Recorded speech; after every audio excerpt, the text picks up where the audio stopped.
Have you ever felt like your life has already passed the point where it could change?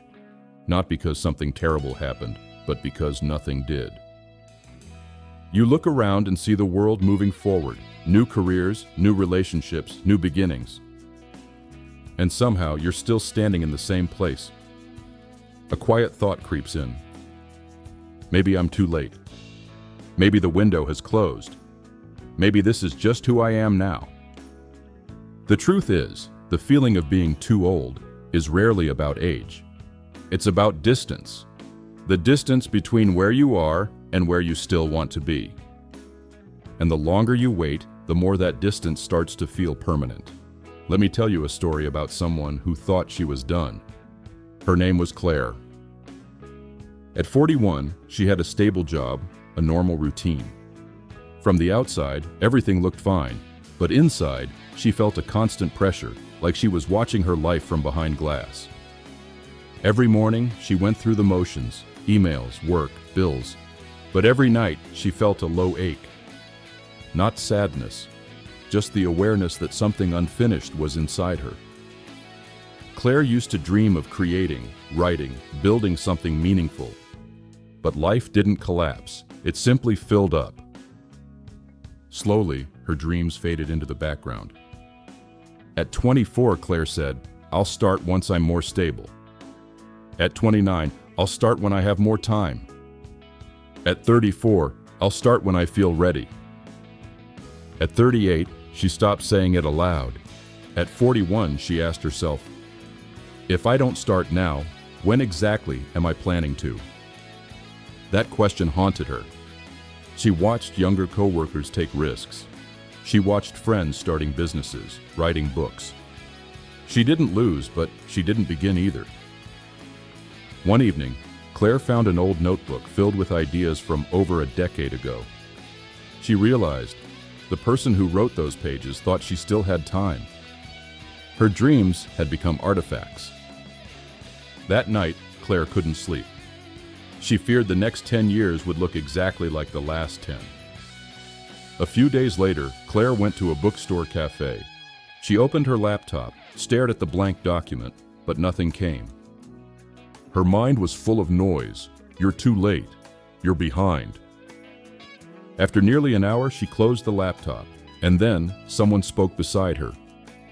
An older man, maybe in his 60s, asked, "Are you waiting for permission?"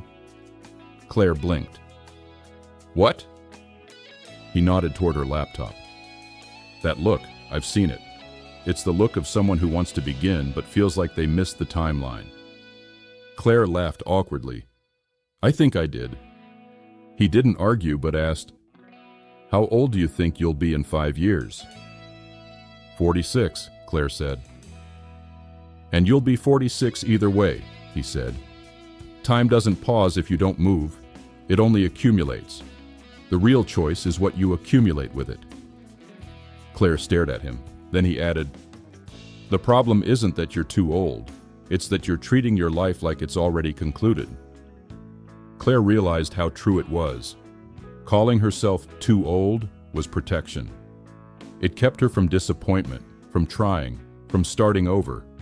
But it also kept her from living. The too late story is addictive. It explains everything. It gives you a reason to stop. Stopping feels like relief until years pass and relief turns into regret. That night, Claire opened the notebook again. She didn't make a grand plan. She wrote one paragraph. It was awkward, imperfect, but it existed. The next morning, she wrote another. Weeks passed, no magical breakthrough, just repetition. Writing in the morning, learning in the evening. Slowly, something changed. Not her career yet, not yet her life, but her identity. She stopped wishing and started practicing.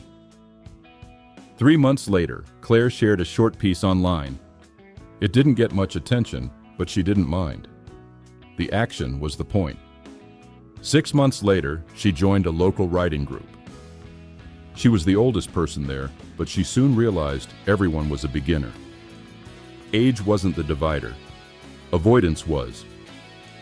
1 year later, Claire finished something real. not perfect, but complete. The hardest part wasn't starting at 41. The hardest part was believing she wasn't allowed to. The real tragedy isn't failing late. The real tragedy is waiting forever. The world doesn't punish you for starting late. It punishes you for never starting at all. Here's the twist that most people miss. Starting late isn't starting from zero. You start with experience, with resilience, with clarity. You are not behind. You are loaded. The only question is, will you use what you carry? So if you're watching this and thinking, I'm too old, ask yourself, how old will I be if I wait? 5 years from now will come, no matter what. Will you meet yourself there with regret or with proof that you began? The best time to start was years ago, yes. But the second best time is now, when you stop negotiating with fear. Because the chapter you want isn't gone, it's unwritten. And unwritten doesn't mean impossible, it means untouched. The real question isn't, am I too old? The real question is, what will my life look like if I keep calling it too late? And what would happen if I stopped?